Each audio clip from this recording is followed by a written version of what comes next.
জীবনে বহু রাজরাজদের দরবার আমি দেখেছি, কিন্তু মুহাম্মদ সাল্লাল্লাহু আলাইহি সাল্লামের দরবারের মতো শানদার, এরকম ভারসাম্য, গুরুগম্ভীর, মর্যাদা সম্পন্ন দরবার আমি জীবনেও দেখি নাই।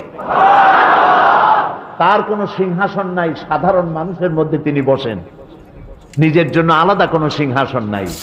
এবং প্রত্যেকটি মানুষ তার দিকে তাকায় থাকে, চোখে পলক দেয় না, কারণ চোখে পলক দিলে ওই সময়টুকু এই সুন্দর চেহারা থেকে বঞ্চিত হয়ে যাব।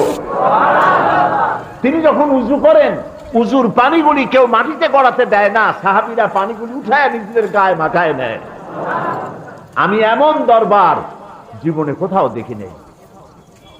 নবী করিম সাল্লাল্লাহু আলাইহি ওয়াসাল্লামের দরবারে এসে লোকেরা সব তাকিয়ে থাকতেন এবং একটা গুরুগম্ভীর পরিবেশ থাকতো।